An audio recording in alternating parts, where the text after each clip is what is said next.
Franklin Delano Roosevelt was born on January 30, 1882, at Hyde Park in New York. His parents, James Roosevelt and Sarah Delano Roosevelt, belonged to established Northeast families with wealth and social standing. His education followed a path of elite institutions, Groton School, Harvard University, and legal studies at Columbia. In those early years, Roosevelt developed traits essential to his later life: a sense of public duty instilled at Groton, an ease among elites in international settings, and a curiosity about power and responsibility. Yet beneath the surface, he was not content to simply follow his family path. In 1905, on St. Patrick's Day, he married Eleanor Roosevelt, his distant cousin and later a formidable figure in her own right. Their partnership would become one of the most consequential in 20th-century public life, blending personal intimacy with ambition and service. Then, in 1921, his life was altered by illness. He contracted a paralytic condition that left him with permanent impairment of his legs. Though his mobility was restricted, Roosevelt's political will only hardened. Instead of retreating, he rebuilt his public self. That moment of vulnerability marked him, and the nation would later see him embody resilience in the face of crisis.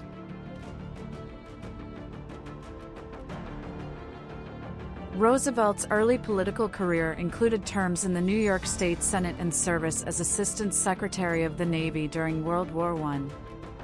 He then became governor of New York from 1929 to 1932, just as the economic collapse began. In 1932, as the Great Depression gripped America, Roosevelt ran for president and won. On March 4, 1933, he began his first term as the 32nd President of the United States. His inaugural address contained the now famous phrase, "The only thing we have to fear is fear itself." He meant it deeply. America was battered, banks collapsing, unemployment soaring, despair rising. Roosevelt argued that leadership meant action, hope, and restoring confidence.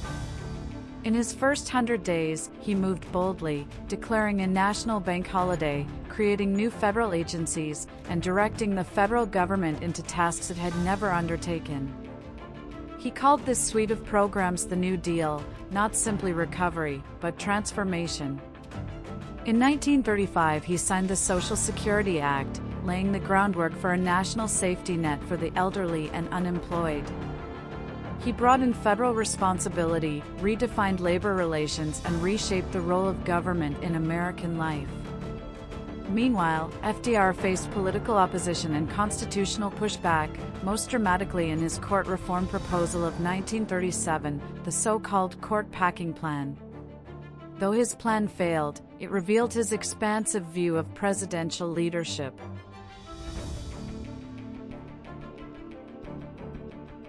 By 1940, with the storm clouds of global war gathering, Roosevelt did something unprecedented. He ran for a third term. Americans were uneasy, but Roosevelt insisted the moment required continuity and experience. In 1941, after the Japanese attack on Pearl Harbor, he led the United States into World War II. Roosevelt partnered closely with Winston Churchill and Joseph Stalin among the Allied Big Three. He framed the war in moral terms. His famous "For Freedoms" speech obligated the U.S. to fight not only militarily, but for a world founded on freedom of speech, freedom of worship, freedom from want, and freedom from fear. On the home front, Roosevelt mobilized the economy. Unemployment shrank, production surged, and America became the arsenal of democracy. Even as his health declined, he remained at the center of global strategy and national planning. In April 1945, at his retreat in Warm Springs, Georgia, Franklin D. Roosevelt died of a cerebral hemorrhage, while still in office, still carrying the nation's hopes through war and Reconstruction.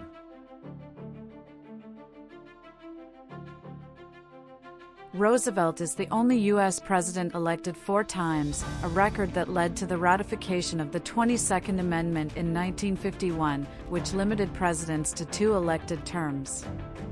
His legacy is immense. He steered the United States through its harshest economic collapse, transformed American democracy, guided the country through global war, and helped lay the foundations of the post-war world. Yet his presidency also features contested elements, questions about civil liberties under war, race and segregation, and the balance between executive power and democratic norms. Nevertheless, historians frequently rank him among the greatest American presidents, alongside Washington and Lincoln.